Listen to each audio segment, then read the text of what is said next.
But kind of what John was mentioning, we're all looking at some of these things around us more so because we're techies and we're geeks, as Chris calls us, and literally we live and breathe AI stuff to where the point of now I know the five of us are constantly having friends, associates, clients come to us and say, "Oh my gosh, what do I do? I know AI is everywhere. I don't know what to do. I'm overwhelmed," as John mentioned. So I'm going to show you a super, super easy, quick thing. And I know some of my cohorts here are going to show you how some of these things have already been around in other places. But now Google Chrome is, I believe, the most used browser in the world. And Google, who owns Gemini, among other things, have now really refined some of what they're doing. And my thoughts are it's just the very tip of the iceberg of what's going to be coming down the pike for Google, Gemini, and everything, and how it ties into AI. So I'm going to share screens for just a couple of minutes because sharing is caring. And here we go. All right. So can you guys see my latest AI news and articles page? Yep. Yes.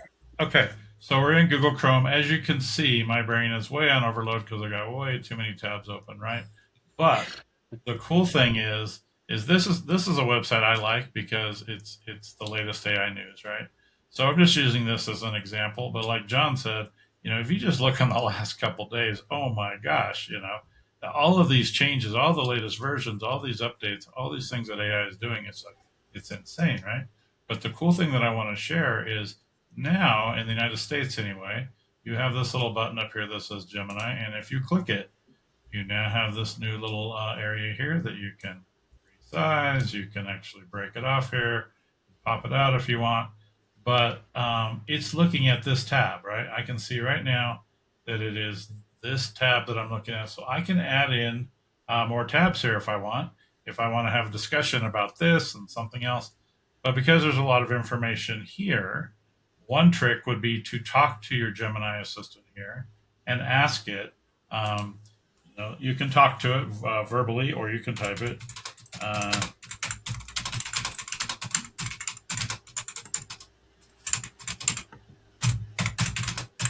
Exactly right. So I just told it, tell me the latest news just about Gemini. I don't care about Roblox or Mistral or any of this stuff because I don't even probably know what it is, right? But I've asked it to do something and say, okay.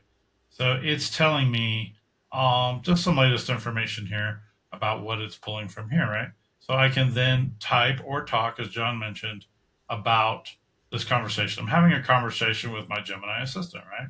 So that's all well and fine. Like I say, you can bring in multiple tabs. But my friend Laura on here also showed me a cool feature of now within Gemini. Yes, I can assimilate or analyze web pages like this.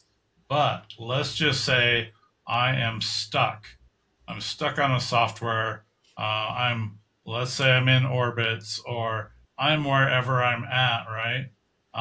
If I'm stuck, I can then pull up my Gemini and say, how do I log in to my Orbitz, right? Because now, as you can see down below, it's showing here now that I'm in Orbitz, right?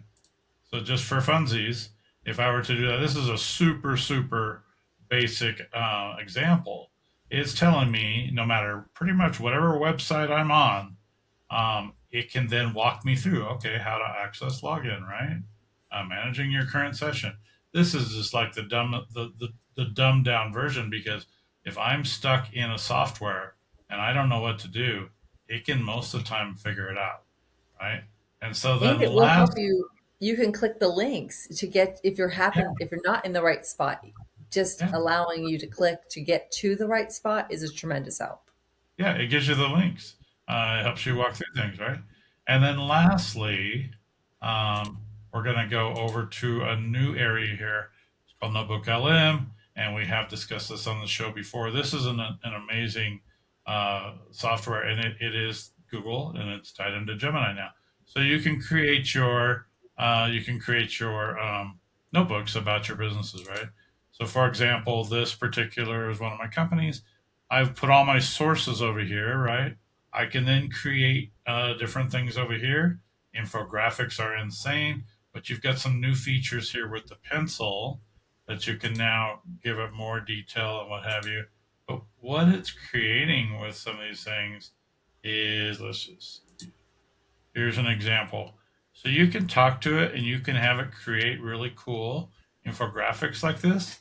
But I'm not going to go too deep into Notebook LM because what I want to point out is when I'm in Gemini, so I'm already in my notebook, but let's just say I'm going to open Gemini again.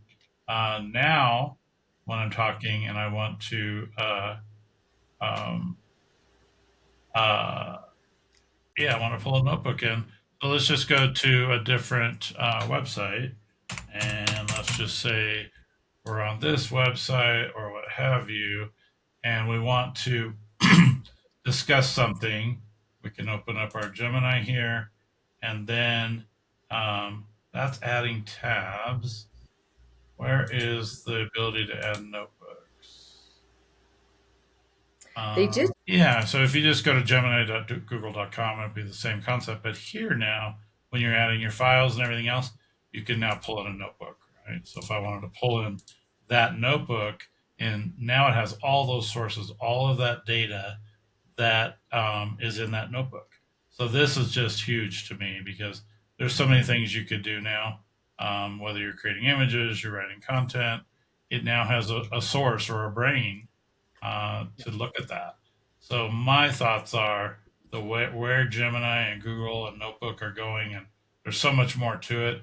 It's to me just mind-boggling.